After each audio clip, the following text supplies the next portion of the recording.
علی بھائی میرے دادا کی وفات کے بعد میری پھپھیوں نے ساری جائیداد میرے ابو کے نام کر دی. ظاہر ہے جی بھرا نہیں سی رکھنا انہوں نے.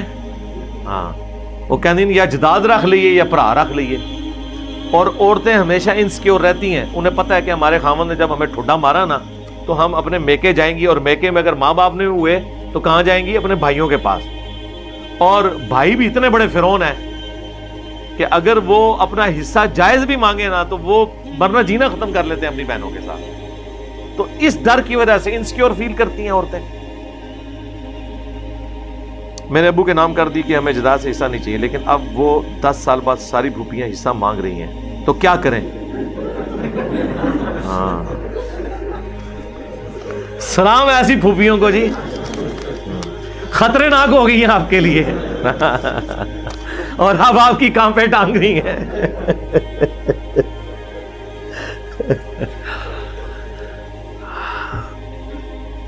تو قانوناً اگر انہوں نے آپ کو لکھ کے دے دیا ہوا ہے تو دنیا کی کوئی عدالت اب آپ کی پھوپھیوں کو حصہ تو نہیں دلوا سکتی. اور اگر زبانی کلامی ہوا تھا تو میں آپ کے لیے کچھ نہیں کر سکتا. وہ پھر آپ جیل میں جائیں گے, کیونکہ قانوناً تو اس کی کوئی حیثیت نہیں ہے کہ اگر زبانی کلامی ایسے کی انہوں نے. اب آگے شرعی مسئلہ. شرعی مسئلے میں جو حدیث بخاری میں ہے وہ تو یہ ہے کہ کوئی شخص تحفہ کسی کو دے کے واپس نہیں لے سکتا. وہ اس کتے کی مانند ہے جو تھوک کر چاٹ لے, سوائے باپ کے کہ وہ اپنی دی ہوئی اولاد کو دیا ہوا تحفہ واپس لے سکتا ہے. لیکن وہ تحفہ دیا واپس لے سکتا ہے, آگ نہیں کر سکتا. باپ کے مرنے کے بعد خونی رشتہ کو ختم نہیں ہو جانا, چاہے ماں باپ نے نکالا بھی ہو کسی کو گھر سے. اسلام میں وہ رشتہ ختم نہیں ہوتا, کیونکہ اسلام میں جائیداد کا مالک اللہ ہے, وہ ٹرانسفر ہوگی اولاد میں, چاہے کمائی ماں باپ نے ہوئی ہے وہ ٹرانسفر ہونی ہے, آگ نہیں کر سکتے. اب یہاں پر شرعی طور پر بہتر تو یہی ہے کہ آپ اپنی پھوپھیوں کو وراثت میں حصہ دے دیں, ان کے لیے بھی کوئی ہیلپ ہو جائے گی. البتہ شرعی اعتبار سے چونکہ وہ خود اپنی مرضی سے, اگر گن پوائنٹ پہ نہیں, مرضی سے انہوں نے لکھ کے آپ کو دیا ہوا ہے, تو شرعی اعتبار سے وہ واپس لے نہیں سکتی اس طرح دیا ہوا گفٹ, کیونکہ وہ باپ تو نہیں ہے, بہرحال بہنیں ہیں, تو ایک دوسرے کو دیا ہوا گفٹ اس طرح واپس نہیں دیا جا سکتا. ایون قرآن میں ہے کہ تم نے بیویوں کو جو حق مہر دیا نا, ڈھیروں ڈھیر سونا, اگر طلاق ہو جائے تو وہ بھی ان سے واپس نہ لو. اسلام میں یہ چیز ناپسندیدہ ہے.